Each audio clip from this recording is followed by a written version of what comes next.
નમસ્કાર. દિવસભરના તાજા સમાચારોમાં તમારું સ્વાગત છે. તમારી સાથે હું છું પિનલગીરી ગોસ્વામી. સમાચારો વિસ્તારથી જાણીએ એ પહેલા મહત્વના સમાચારો ઉપર એક નજર. મિત્રો, આજની વિડીયોમાં વાત થશે દારૂ મિલતા હૈ और हम पीते हैं જેવા એક વ્યક્તિનો વિડીયો વાયરલ થયો છે.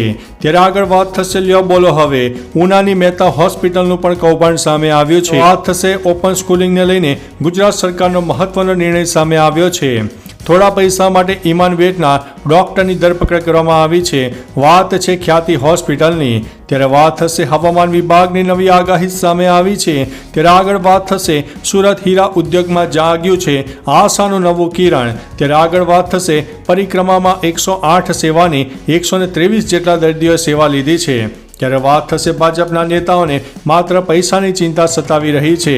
ત્યારે વાત થશે રાજ્ય સરકારનો મહત્વનો નિર્ણય અને મુંબઈ એરપોર્ટને બોમ્બથી ઉડાવી દેવાની ધમકી અને ખ્યાતિકાંડના વિરોધમાં હાઈવે ઉપર ચક્કાજામ કરવામાં આવ્યું હતું. હવે મિત્રો સમાચાર વિસ્તારથી. અમદાવાદની ખ્યાતિ હોસ્પિટલમાં થયેલા કાંડના પડઘા સમગ્ર ગુજરાતમાં પડ્યા છે. જ્યાં નિદાન કેમ્પ કરીને લોકોની ખોટી સર્જરી કરી હતી તે કડીના બોરીસણા ગામના લોકોએ વિરોધ હાઈવે ઉપર ચક્કાજામ કરીને કર્યો છે. જેના કારણે હાઈવે પર વાહનોની લાંબી લાઈનો લાગી હતી. વિરોધ કરી રહેલા લોકોએ કહ્યું છે કે અમે મજૂર માણસો છીએ, અમને ન્યાય આપો. અમારું કોઈ સાંભળતા નથી. પોલીસ અમારી ફરિયાદ પણ લેતી નથી. મિત્રો, અન્ય મહત્વના સમાચારની વાત કરીએ તો મુંબઈ એરપોર્ટને બોમ્બથી ઉડાવી દેવાની ધમકી. મુંબઈ ડોમેસ્ટિક એરપોર્ટ ખાતે CISF કંટ્રોલ રૂમને બુધવારે બપોરે ધમકીભર્યો કોલ મળ્યો હતો. જેમાં મોહમ્મદ નામનો વ્યક્તિ મુંબઈથી અજરબૈજાન વિસ્ફોટ સામગ્રી લઈને જઈ રહ્યો હતો. આ કોલથી એરપોર્ટ પર હલચલ મચી ગઈ હતી. CISFની ટીમે તરત જ મામલાને ગંભીરતાથી લીધો અને સહાર પોલીસ સ્ટેશનને એલર્ટ કર્યું હતું. જેના પગલે પોલીસ કર્મચારીઓની એક ટીમ એરપોર્ટ ઉપર તૈનાત કરીને વિગતવાર તપાસ શરૂ કરવામાં આવી હતી. મિત્રો, અન્ય મહત્વના સમાચારની વાત કરીએ તો રાજ્ય સરકારનો મહત્વનો નિર્ણય સામે આવ્યો છે. રાજ્ય સરકારે વધુ એક મહત્વનો નિર્ણય લીધો છે. જિલ્લા અને રાજ્ય કક્ષાએ જમીનની ખેતીથી ખેતી અને ખેતીથી બિનખેતીના હેતુફેરની મંજૂરીથી કામગીરી ઝડપી બને તે માટે મહત્વનો નિર્ણય લેવામાં આવ્યો છે.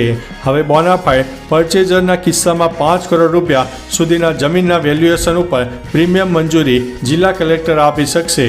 આ નિર્ણયને લીધે મંજૂરી પ્રક્રિયામાં વિવિધ તબક્કે અરજીઓની વિચારણામાં વ્યતીત થતો સમય ઘટશે.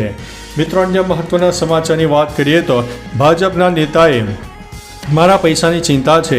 સરકારી શાળામાં અભ્યાસ કરતા બાળકોને જે સાયકલો વેચવામાં આવે છે તે તમામ સાયકલો હાલ ધૂળ ખાઈ રહી છે અને તેમાંથી મોટાભાગની સાયકલો ખરાબ થઈ રહી છે. ત્યારે આમ આદમી પાર્ટીના નેતાએ ભાજપ પર આકરા પ્રહારો કરતા જણાવ્યું હતું કે ભાજપના નેતાઓની બાળકોની ચિંતા નથી, તેઓ માત્ર પૈસાની ચિંતા કરે છે. તેથી તેઓ મોંઘી સાયકલો ખરીદીને પૈસા ખર્ચ્યા અને સાયકલને તડકામાં કાટ લગાવવા માટે છોડી દીધી. મિત્રો, અન્ય મહત્વના સમાચારની વાત કરીએ તો પરિક્રમામાં 108ની સેવાની 123 જેટલા દર્દીઓએ સેવા લીધી હતી. જૂનાગઢમાં લીલી પરિક્રમા શરૂ થઈ ચૂકી છે. લીલી પરિક્રમામાં યાત્રાળુઓની સુવિધાને ધ્યાનમાં રાખીને 108ની સેવા સહિત અનેક સુવિધાઓ ગોઠવવામાં આવી છે. લીલી પરિક્રમા પદયાત્રીઓ માટે 108ની સુવિધા 24x7 ચાલુ રહેશે. જેમાં પરિક્રમાના પહેલા દિવસે જ 108 સેવાની 123 જેટલા દર્દીઓને સેવા આપવામાં આવી હતી. મિત્રો, અન્ય મહત્વના સમાચારની વાત કરીએ તો સુરત હીરા ઉદ્યોગમાં જાગ્યું છે આશાનું નવું કિરણ.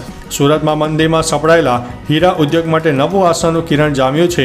ત્યારે અમેરિકામાં સત્તા પરિવર્તનથી આ આશાનું કિરણ જાગ્યું છે. અમેરિકા ડાયમંડ ઉદ્યોગ માટે સૌથી મોટું માર્કેટ છે અને સુરતના ઉદ્યોગકારોના મત મુજબ ટ્રમ્પ બિઝનેસ માઇન્ડેડ વ્યક્તિ હોવાથી ભારતને તેનો લાભ મળશે. અમેરિકામાં મોંઘવારીમાં ઘટાડવા ટ્રમ્પ પ્રયત્નશીલ છે. સાથે સાથે મોંઘવારી ઘટશે તો લોકોની ખરીદ શક્તિ વધશે. મિત્રો, અન્ય મહત્વના સમાચારની વાત કરીએ તો હવામાન વિભાગની આગાહી સામે આવી છે. ગુજરાતમાં આગામી 7 દિવસ વાતાવરણ શુષ્ક રહેશે. આ સાથે ઉત્તર ભારતમાં બરફવર્ષા થઈ રહી છે.